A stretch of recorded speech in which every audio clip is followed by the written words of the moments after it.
ao nosso canal Espiritualizando. Hoje voltamos com mais um episódio, o 89 agora, o estudo sobre o livro dos Espíritos. Vamos voltar a falar sobre as leis morais.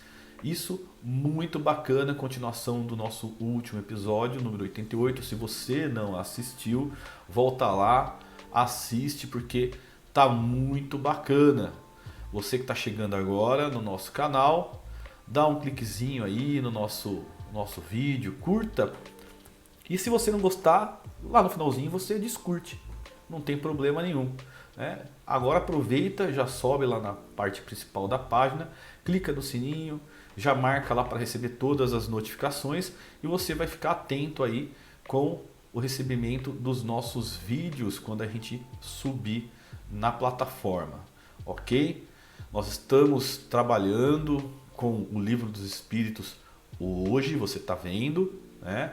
E também estamos trabalhando os estudos aí do Evangelho segundo o Espiritismo, que vai ao ar toda quarta-feira, e também a Revista Espírita de 1858, que também vai ao ar quinta-feira, né? Ou às vezes sexta, mas entre quinta e sexta a gente está subindo aí dependendo do nosso tempo, porque eu não sei se vocês sabem, muitas pessoas já conhecem o nosso trabalho e sabem que eu trabalho sozinho. Então a gente tenta fazer aí as coisas acontecerem na medida da nossa possibilidade. Então, como eu tenho minha profissão, eu tenho minha vida, né, social, tenho os meus estudos, além, né, do espiritismo, e isso daí toma um pouquinho de tempo da gente. Vai ter dia que eu não vou conseguir subir o vídeo na data certa. Então eu tinha programado para terça, quarta e quinta, respectivamente, Livro dos Espíritos, Evangelho e Revista Espírita, mas por conta dos compromissos a gente acaba dando atrasada em um ou outro. Mas durante a semana com certeza esses vídeos sobem.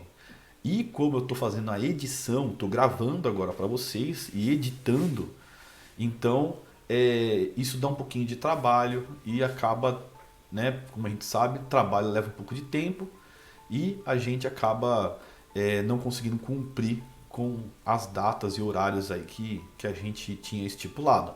Mas tem bastante conteúdo aí, né, no nosso canal, e se você não está com um conteúdo atualizado, como por exemplo hoje, que é o Livro dos Espíritos 89, você tem mais 88 vídeos para ver.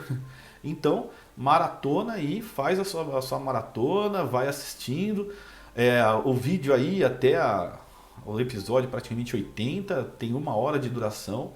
Agora a gente está colocando para meia hora para ficar mais fácil para vocês também, que com certeza tem a vida aí social, tem os afazeres, e 30 minutos nós achamos que é suficiente para que você grave qual a informação que está recebendo, ok? Então, pessoal, vamos dar continuidade nesse trabalho que está muito bacana. Agora você está me vendo aí na tela, né? Tá vendo minha imagem em tamanho normal, e a gente vai reduzir, tá? Para vocês acompanharem o livro ao fundo. Fiquei pequenininho aqui, ó. Você que está acostumado já sabe como funciona. Quem não está acostumado já vai vendo aí como funciona esse trabalho nosso. Você vai poder ler o Livro dos Espíritos se você não tiver o livro em mãos aí agora, né? E eu vou ler e vou comentar o Livro dos Espíritos para você, para ficar mais fácil o entendimento. Porque com certeza eu já tive muita gente que falou para mim que tem uma dificuldade na leitura dos livros do Kardec por conta do idioma, né? Do vocabulário que ele usa. O idioma é português, mas o idioma dele não, o idioma dele era francês, né? A gente sabe. Mas como vem sofrendo, né, ao longo do século essas traduções, lá no passado a tradução era mais rebuscada. E agora, com o tempo, ele vai ficando mais simples, vão trocando por sinônimos mais acessíveis, né? Os famosos sinônimos vulgares que todos conhecem.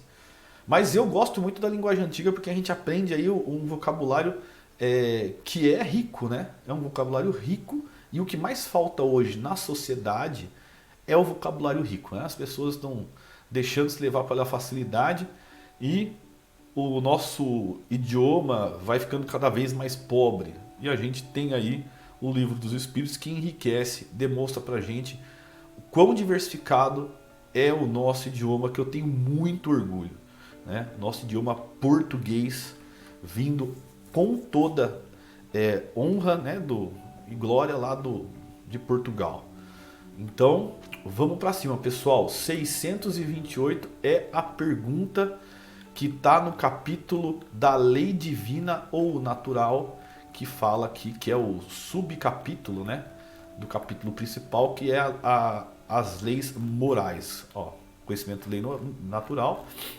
Vou mostrar para vocês, ó, lei divina ou natural, que faz parte das leis morais aqui, né?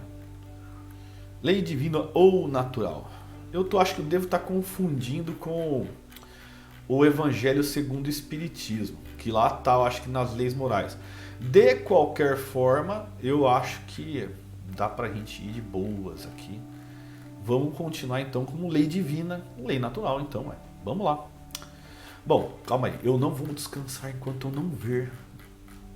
A gente viu o capítulo principal, mas acho que tá aqui, ó, por isso que eu tô falando.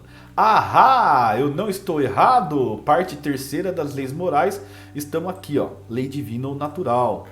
Então, eu não estou errado, não confundi com o Evangelho. Então vamos voltar aqui e 628 e continuamos.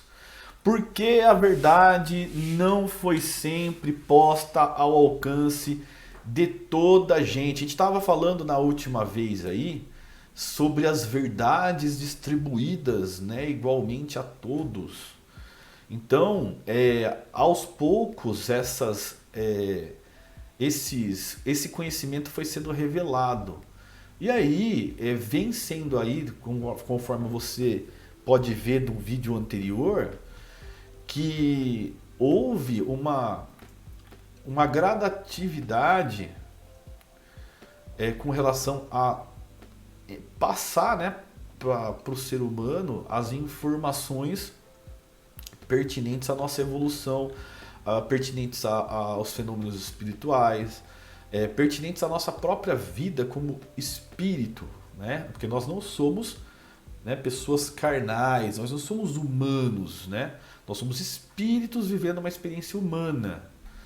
Então, hoje nós estamos humanos, né? E nós somos espíritos. Isso daí o Espiritismo já ensinou e é a pura verdade, né? Então, essa verdade foi sendo revelada aos poucos. E aí aqui vem perguntando, né, por que, né, que não foi revelada de uma vez, ou qual é a razão disso? E aí ele vem explicando. E agora ele faz nova pergunta aqui, ó, por que a verdade não foi sempre posta ao alcance de toda a gente? Vamos ver a resposta então. Importa que cada coisa venha a seu tempo. Por quê? Vai ter tempo aí que nós não estamos preparados para certo tipo de informação. Então eu falo para vocês agora se remeterem o pensamento lá na época medieval, onde as pessoas ainda usavam carroças para transportar alimentos, né? Então as pessoas ainda andavam a cavalo. Hoje ainda a cavalo é mais... poucos têm essa necessidade. Hoje o pessoal usa o cavalo para fins esportivos, né? A maioria. Outros aí usavam o carro de boi, né, para carregar maior peso. Isso daí, imagina nessa época você falar de espírito. A pessoa ia queimar você na fogueira, que nem fizeram com as bruxas, aspas, né, que nada mais eram do que talvez, né, aí médiums que acabaram sendo revelados aí a sua mediunidade e foi incumbido a essas pessoas, né, principalmente as mulheres, como bruxas e acabaram sendo queimadas na época da Inquisição, né?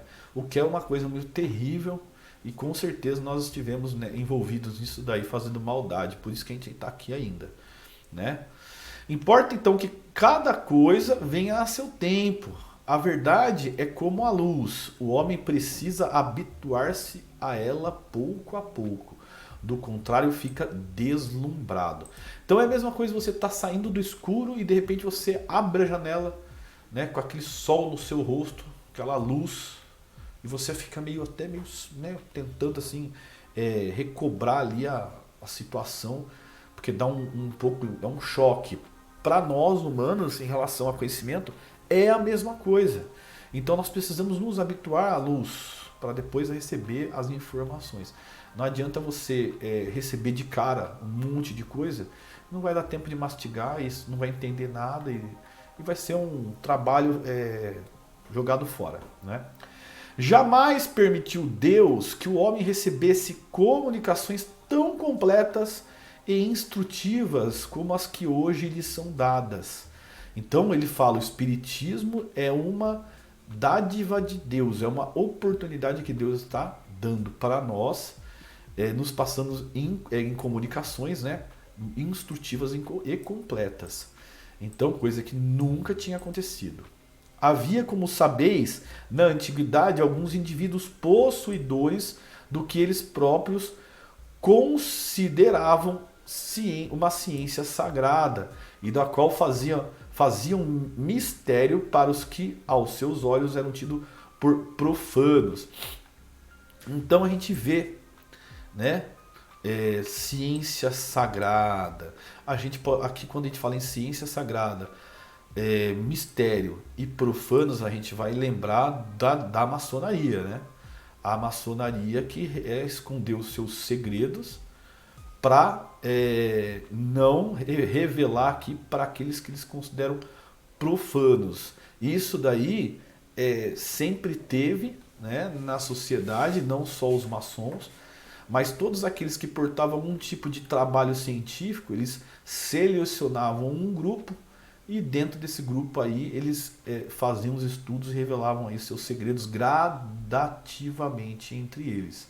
A maçonaria faz a mesma coisa, revela os seus segredos de grau a grau, né? Isso daí, pessoal, não precisa ser maçom para saber, basta entrar aí no Google e você vai saber um pouco mais sobre a maçonaria, desde que você olhe em algum site ou algum lugar sério, né?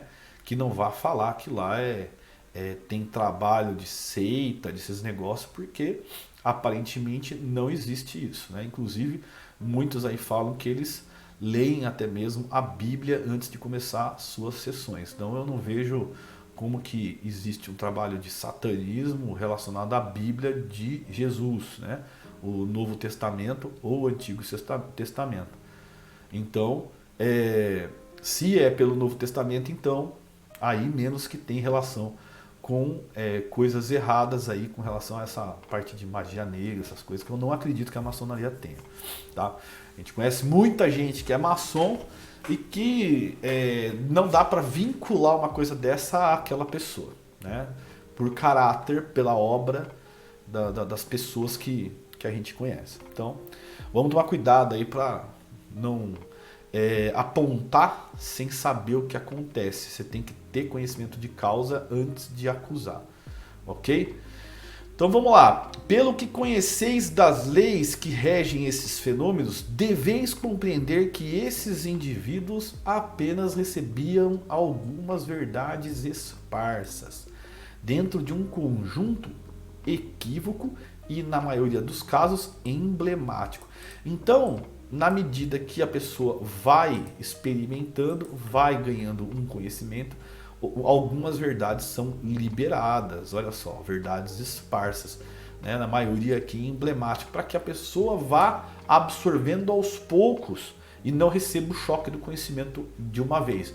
Porque muitas pessoas não vão acreditar numa informação nova se ela não tem um conhecimento sobre aquilo, vai achar fantasioso.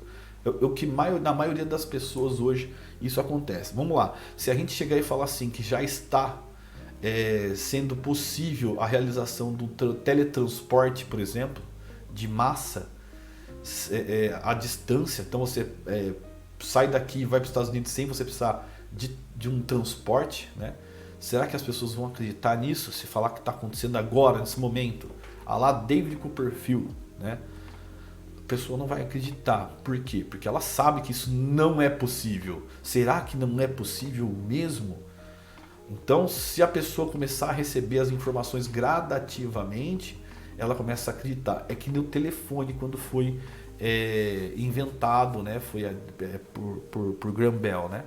Então, quando as pessoas descobriram que tinha um aparelho que você conseguia se comunicar com uma pessoa a uma distância muito longa, que a voz da pessoa saía por um fio, quem é na época que acreditava nisso? Já que a comunicação era por código Morse ou por carta, né, a longa distância, até mesmo pombo correio, né? Pouca gente sabe, mas os pombos faziam serviço de correio também, não só pombo, como também outros pássaros. Então, quem é que ia acreditar, né? Que uma informação chegava a cavalo uma semana, 15 dias, um mês, dependendo da distância. Aí de repente você consegue falar em tempo real com outra pessoa por um telefone. Então as pessoas não acreditam. Por quê? Porque ela recebeu a informação de uma vez só.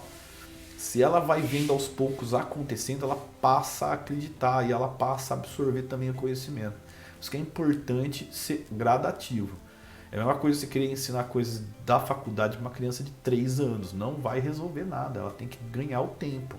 Um dia, quando ela estiver na idade de faculdade, aí sim acreditamos que ela vai assumir, vai absorver aquele conhecimento, né?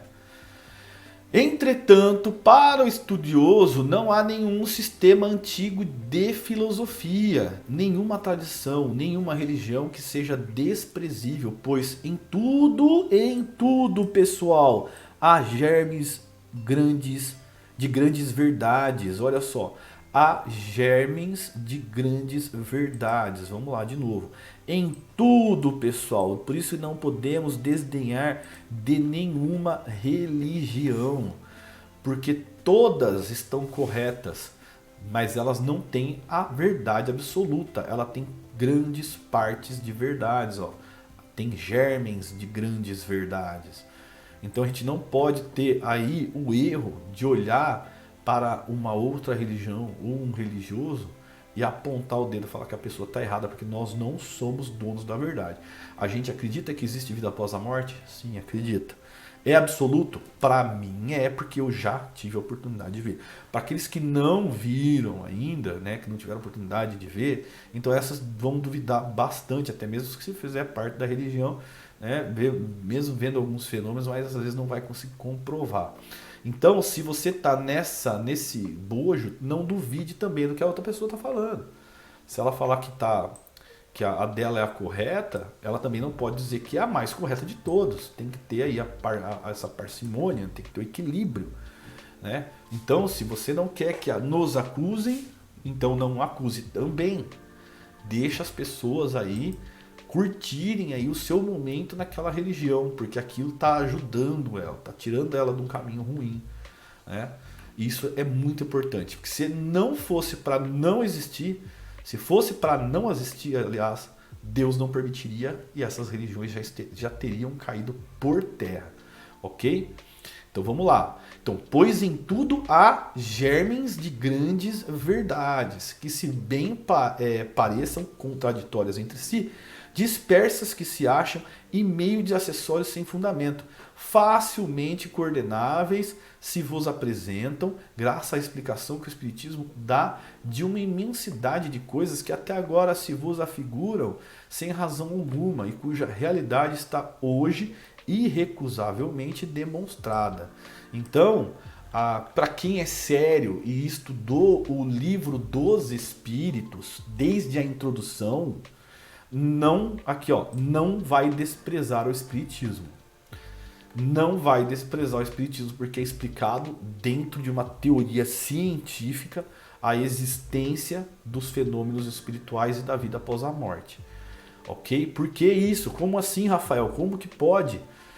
Tem comprovação. O Kardec ele fez documentos, né, das quais ele descreve todos os seus experimentos científicos, ok? Que vai aí demonstrar para ele que existe vida após a morte, que para ele existia a época, a vida após a morte, e tinha um princípio inteligente que se comunicava, que para ele era espiritual. Então, quando ele não conseguiu derrotar o espiritual, ele se dando por vencido dentro do seu conhecimento científico, ele falou: existe então vida após a morte. Existe um princípio inteligente que se comunica com as pessoas desse lado.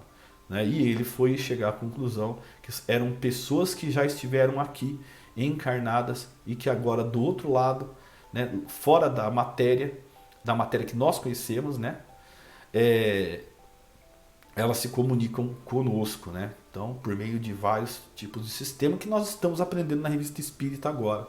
Se você tiver curiosidade, entra lá, entra no nosso trabalho, né, no nosso canal aí, e veja lá os 2 últimos capítulos que estão falando, né, sobre esses fenômenos, sobre essa mediunidade específica para receber informações do mundo espiritual.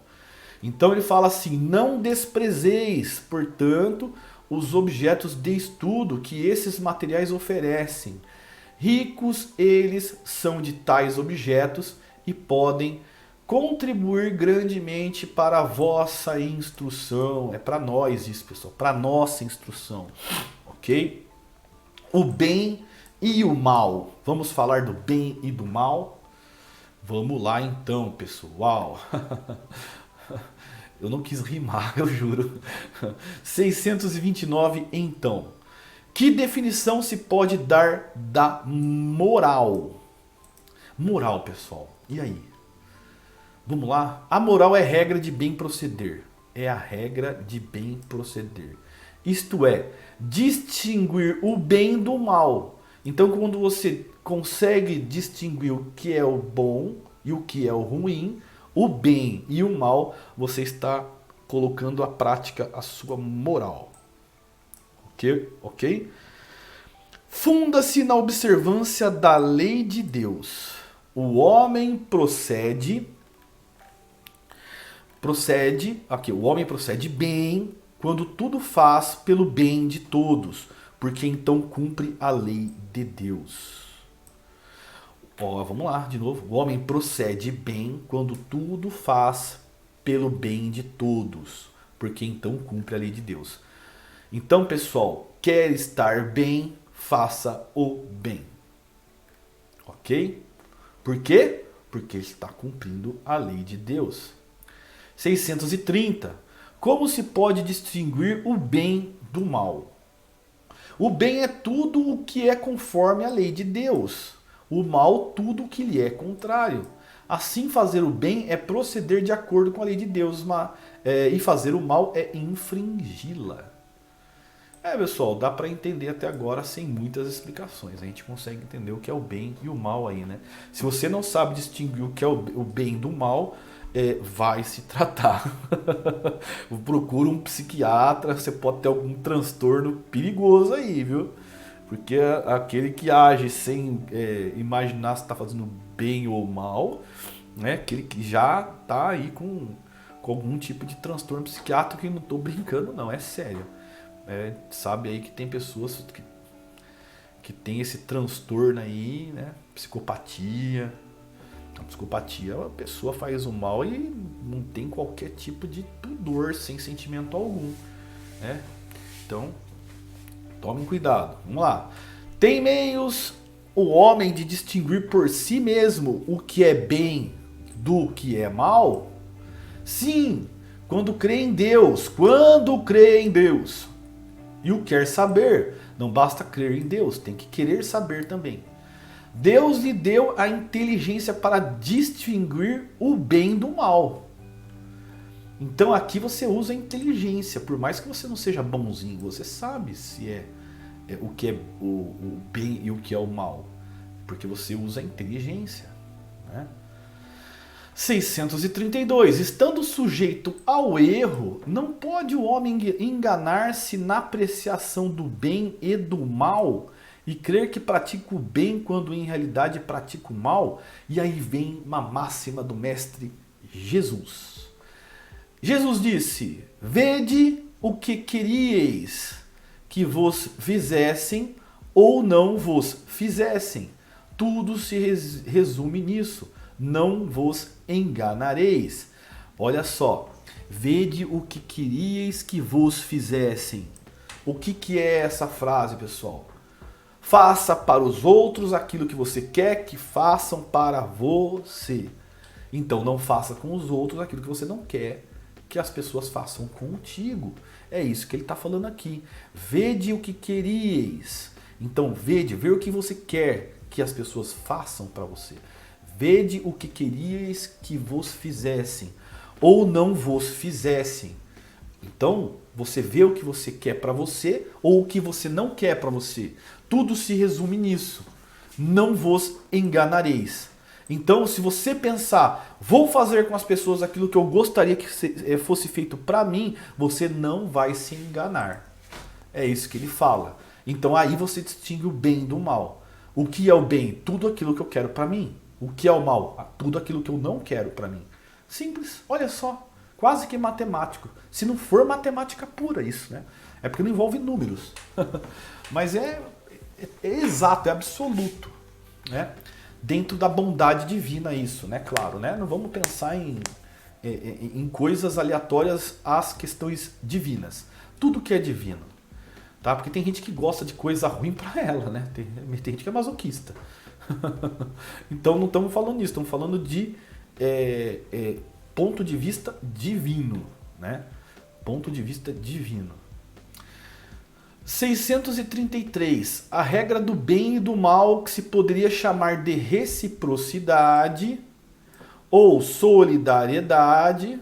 Reciprocidade e solidariedade. Duas palavras interessantes. Solidariedade, contribuir, ajudar. Reciprocidade é troca, né? É uma troca. É inaplicável ao proceder pessoal do homem para consigo mesmo.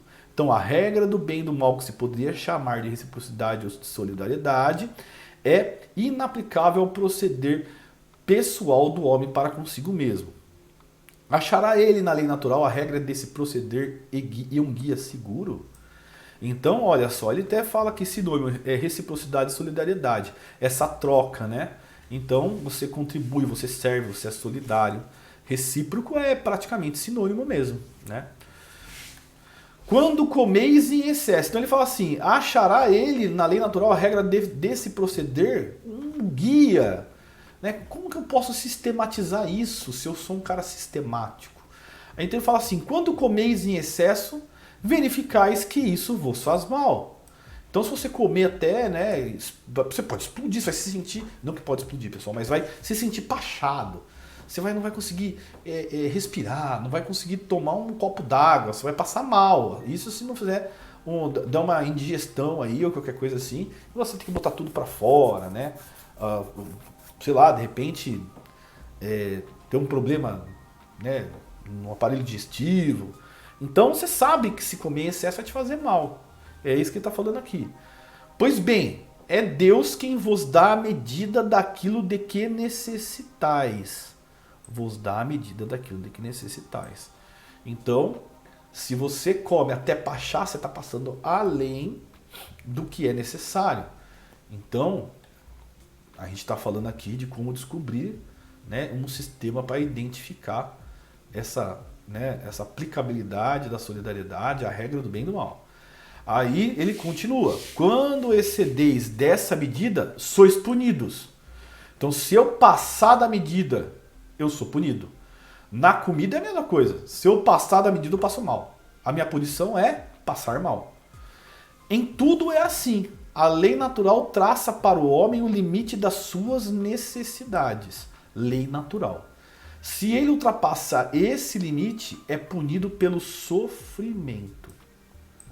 Se atendesse sempre à voz que lhe diz, basta, evitaria a maior parte dos males cuja culpa lança a natureza. Pessoal, a culpa, quando a gente termina de fazer um negócio que você sabe que não vai te fazer bem, ou se você não sabe que vai te fazer bem, de repente você sentiu um peso na consciência na hora que você terminou. Basta! pare com isso já. Atenção.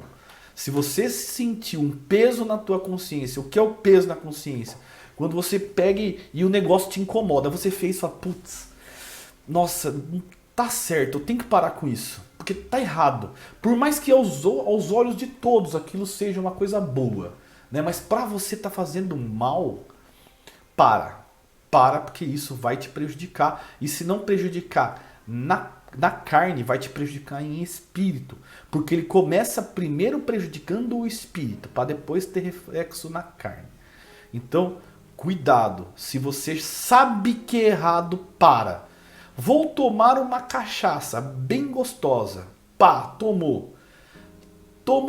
Você tomou, sentiu que a segunda já não é aquela coisa que vai te fazer bem, você sabe que vai fazer bem, você tomou e sentiu aquele remorso, aquela, putz, não era, para, não continua. Qualquer tipo de vício, ele é o avançar desse basta. Passou do basta é vício, passou do basta vai te fazer mal, é o excesso que vai te prejudicar. Entendeu? Então isso evitaria a maior parte dos males, e evita. Né? Eu mesmo, eu sei quando eu faço alguma coisa que não vai me fazer bem, a gente faz duas, na terceira, às vezes nem chega na terceira, a gente sabe que vai fazer mal. A gente às vezes insiste, porque a gente a gente às vezes age por impulso, né? Age por impulso, e agir por impulso causa também algum reflexo. Então, o reflexo é negativo. Então a gente tem que tomar cuidado com isso. Vamos colocar a palavra basta na nossa vida quando a gente tiver os nossos excessos. Em tudo, pessoal. Comida, bebida. Você que fuma nem precisa falar, né? Isso vai acabar com você um dia, infelizmente, se não for nessa, vai ser na outra vida. É sexo, é dinheiro, é diversão. Tudo tem que ter um limite. Tudo tem que ter um limite. Brincadeira, né? Toda brincadeira ela tem um limite. Se você passa desse limite, você mesmo se sente mal, você sabe disso. Ah, mas eu não me sinto bom, me sinto bem. Você fala isso pra fora, mas vai ter aquele pezinho na consciência, porque você vai ver a outra pessoa, né, se sentindo constrangida, você vai lembrar do olhar dela, você vai lembrar do constrangimento dela, entendeu? E aí você vai falar, opa, pisei na bola. Agora, se você continua e curte isso daí, vai se tratar. Você tem um problema. Se você curte a ver as pessoas passarem mal, as pessoas se darem mal, sofrer, vai no psicólogo, vai no psiquiatra, que você tá com um problema. É sério, pessoal, porque é natural que a pessoa tenha um remorso, que ela faça as coisas e aquilo traga para ela algum tipo de nível de consciência, algum tipo de remorso. Se você não sente remorso em fazer maldade para as pessoas, você tem um problema de psicopatia, tá? E tem que identificar que tipo que é para poder se tratar, entendeu? Então a pessoa que consegue fazer o mal para outra pessoa sem qualquer tipo de pudor, sentimento, ou às vezes sentir prazer nisso, vai se tratar, pelo amor de Deus, né? Bom, se você acredita em Deus e está aqui me assistindo, provavelmente você não tenha esse grau de psicopatia, né? Ou se você está tentando buscar aí uma afeição a Deus, sentir alguma coisa nisso, é sinal que você não tem. Ou se tem, é muito, né, tem um grau aí menor. Mas sentiu que você sente prazer em ver uma pessoa cair, depois de, sei lá, ser atingida por um tiro, cair, morta, sei lá, né? Por mais que seja um bandido ou não, a gente vê um bandido às vezes nos vídeos aí, a gente fala, pô, tá lá, né? Fez coisa errada, às vezes tem que pagar. Mas a partir do momento que a pessoa começa a sofrer para pagar, não tem como não ter compaixão, pessoal. Se você acha que mesmo você vendo o cara sofrendo ali, às vezes tomando uma surra, às vezes um linchamento, e você vê aquilo e curte, você, sabe, se não for da boca para fora, só para ficar bacaninha com os amigos, toma cuidado, né? Toma cuidado. Bom, deixa eu ver aqui, vamos para 634, né? Terminar aqui essa questão para a gente poder encerrar o nosso episódio número 89. 674. Por que está o mal na natureza das coisas? Falo do mal moral. Não podia Deus ter criado a humanidade em melhores condições? Meu Deus, isso é necessário, a gente sabe. Já te dissemos, pergunta 115. Os espíritos foram criados simples e ignorantes. Pessoal, volta lá nos nossos vídeos, eu vou tentar achar para vocês a pergunta 115 e vou colocar no cardzinho aqui em cima para você clicar e assistir um pouquinho sobre esse episódio que fala que os espíritos foram criados, né, simples e ignorantes. Deus deixa que o homem escolha o caminho. Tanto pior para ele se toma o caminho do mal. Desculpa, se toma o caminho mal, não do mal, tá, pessoal? Porque aqui o mal tá com U. E a gente, toda vez que fala em mal, a gente tem que lembrar o que é o mal correto ou o mal errado de se escrever. O mal com U é o contrário de bom, o mal com L é o contrário de bem. Então, se toma o caminho do mal, teria que ser mal com L e não com U. Mas como não tem o do aqui, o caminho é bom ou mal, né? Não é bem ou mal. Então se toma o caminho mal com U, não do mal, senão seria mal com L, beleza? Então vamos lá, tanto pior para ele se toma o caminho se toma o caminho mal, né, com U, mais longa será a sua peregrinação. Se toma o caminho mal, sua peregrinação será mais longa. Se não existissem montanhas, não compreenderia o homem que se pode subir e descer. Se não existissem rochas, não compreenderia que há corpos duros. É preciso que o espírito ganhe experiência. É preciso, portanto, que conheça o bem e o mal. Eis porque se une ao corpo. Aqui o porquê eu vou falar para vocês, tá, pessoal? É junto. Esse porquê é junto aliás, eis porque se une ao corpo. Então é porque junto sem acento. Eis o motivo, né? Eis o motivo se une ao corpo, que se une ao corpo. Então, na minha humilde opinião, é um porquê junto. Eita, português! Até na hora de digitar aqui a gente acaba encontrando alguma coisinha.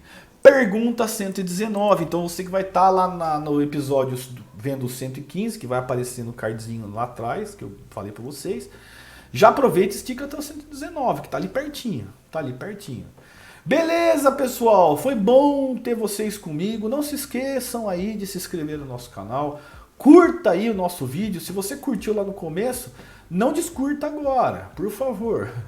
Mas se inscreva no canal, acione aí o sininho com todas as notificações para você receber diariamente ou semanalmente o nosso conteúdo, né? E compartilhe, comente comigo o que você achou desse vídeo, o que eu posso melhorar para você entender melhor, né? O que eu posso te ajudar, fala comigo para eu poder te entender, para que o nosso canal possa crescer mais ainda e eu atender os seus anseios, tá ok?